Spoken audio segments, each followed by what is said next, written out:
نحمدہ و نصلی علی رسولہ الکریم اما بعد فاعوذ باللہ من الشیطان الرجیم بسم اللہ الرحمن الرحیم السلام علیکم ورحمۃ اللہ وبرکاتہ۔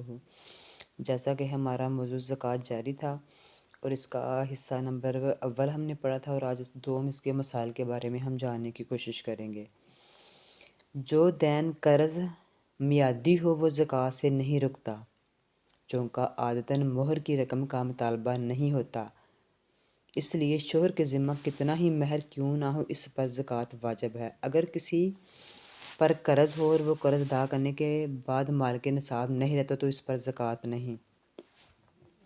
جو مال حاجت اصلیہ کے علاوہ ہو اور نصاب کے برابر ہو اس پر زکوٰۃ واجب ہے۔ زندگی بسر کرنے کے لیے جس چیز کی ضرورت ہو وہ حاجت اصلیہ ہے، اس پر زکوٰۃ نہیں ہے، جیسے کہ رہنے کا مکان، سردی گرمی میں پہننے کے کپڑے، خانہ داری کے سامان، سواری کے لیے جانور، گاڑی، خدمت کے لیے لونڈی، غلام وغیرہ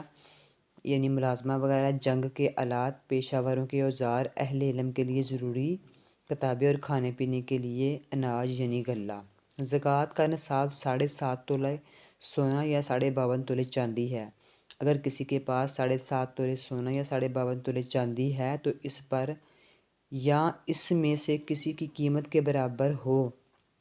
اور جو حاجت اصلیہ سے زائد ہو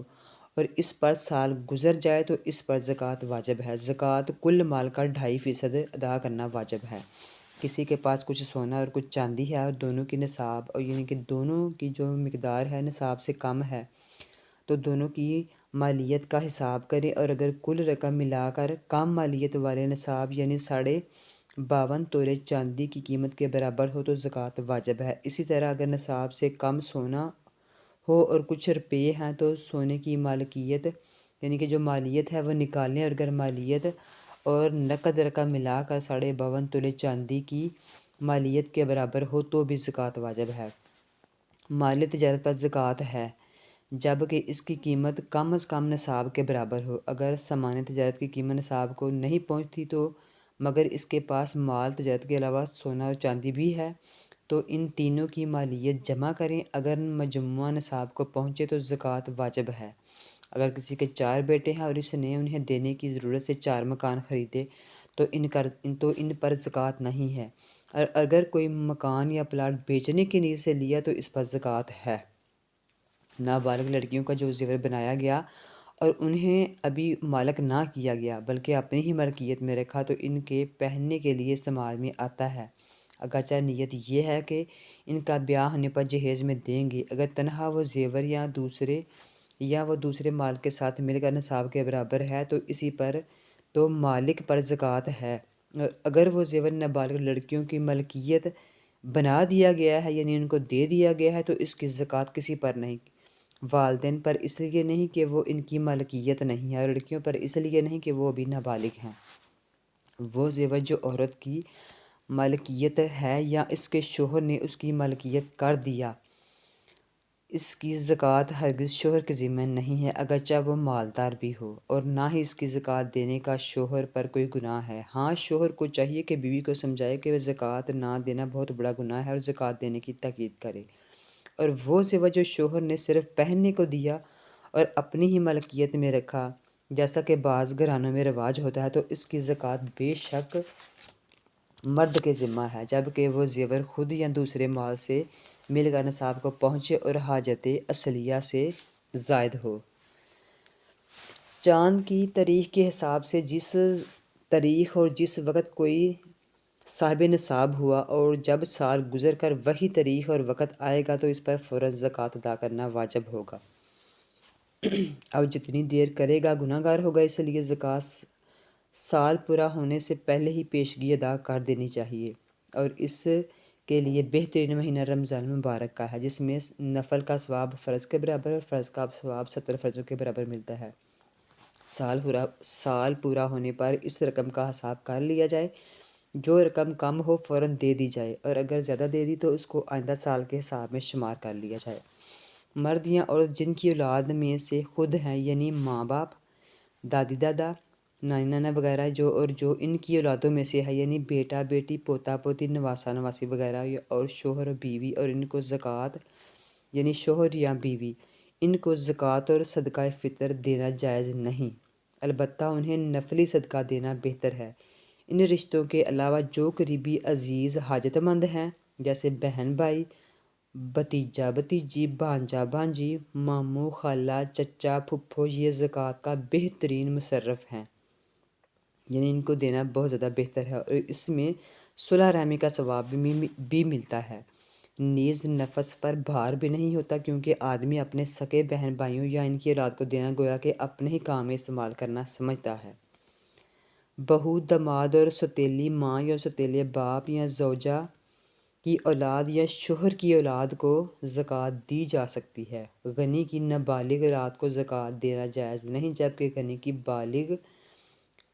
اولاد کو دے سکتے ہیں، جبکہ وہ فقیر ہو۔ فقیر سے مراد وہ ہے جس کے پاس مال ہو مگر نصاب سے کم ہو، یا وہ اتنا مقروض ہو کہ قرض نکالنے کے بعد صاحب نصاب نہ رہے گا۔ فقیر کو مانگنا ناجائز ہے، جبکہ مساکین کو جائز ہے، اور مساکین وہ ہے جس کے پاس کچھ نہ ہو اور کھانے پینے اور پہننے کے لیے بھی وہ مانگنے کا محتاج ہو۔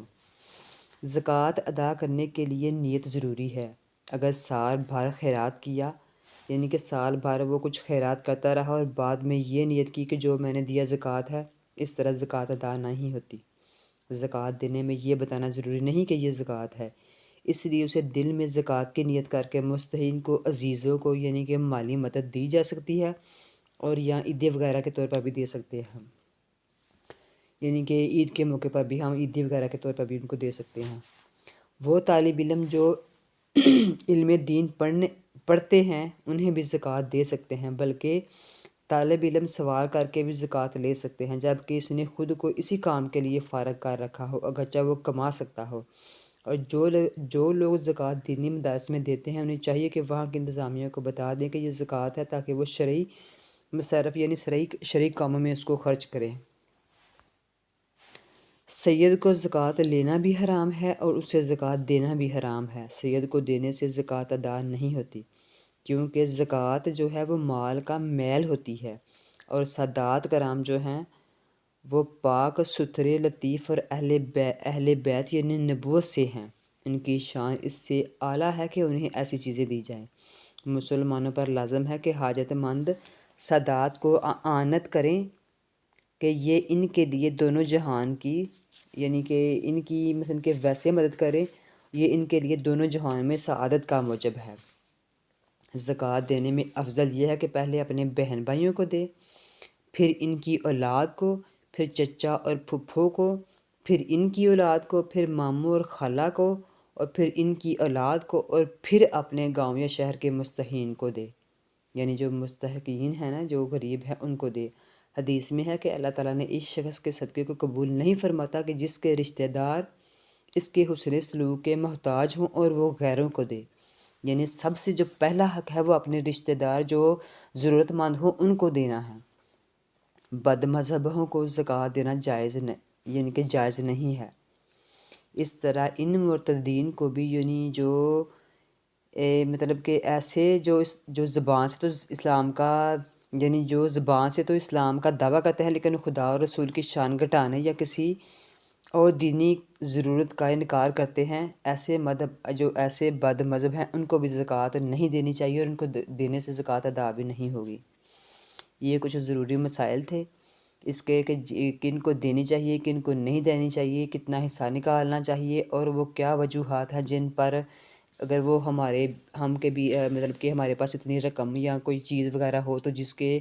اتنی چیز ہوگی تو پھر وہ زکوٰۃ جو ہے نا ادا ہوگی۔ آپ سب سے درخواست ہے کہ اپنے مالوں کو زکوٰۃ کے ذریعے پاک کریں اور انہیں اللہ کے سپرد کریں، کیونکہ جب ہم زکوٰۃ ادا کرتے ہیں تو وہ مال پاک ہو جاتا ہے اور اس کی حفاظت کا ذمہ بھی اللہ کے سپرد ہو جاتا ہے، اور اللہ اس میں سے، یعنی وہ ہماری بیماریوں پر، ہمارے جو مطلب کہ وہ جو پاک مال ہو جاتا ہے پھر وہ حلال کاموں میں خرچ ہوتا ہے، حرام کاموں میں خرچ نہیں ہوتا۔ اس لیے کوشش کیا کریں کہ اگر ہمارے پاس حاجت اصلیہ